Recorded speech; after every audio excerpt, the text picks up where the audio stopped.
প্রিয় চাষী ভাইয়েরা, আপনারা অবশ্যই খেয়াল রাখবেন, আপনাদের সতর্কতার অভাবেই কিন্তু জিনিসগুলো হয়ে থাকে। আপনারা যখন গাছে কাটিং করেন, যখন আপনাদের নিচে চাটাই করেন বা যে কোনো গাছের শাখা প্রশাখা কর্তন করেন, ওই সময় অবশ্যই কাটার পরে আপনারা আপনাদের যেই কাঁটাযুক্ত জায়গা বা গাছ, সেখানে অবশ্যই ছত্রাকনাশক স্প্রে করবেন।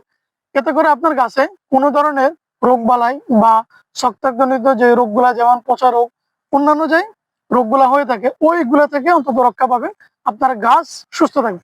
আপনারা যখনই এই জিনিসগুলা করেন না, তখনই কিন্তু এই ধরনের পচা দেখা যায় গাছে, যেটা আপনার গাছকে অসুরক্ষিত রাখে এবং অল্প সময়ের মধ্যে গাছ রোগাক্রান্ত হয়ে পড়ে এবং এতে করে গাছ মারাও যায়।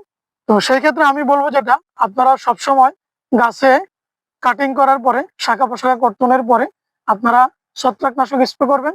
এতে করে আপনার গাছ ভালো থাকবে। আপনার গাছ ভালো থাকা মানে আপনি সুরক্ষিত ফল পাওয়া, বেশি ফলন পাওয়া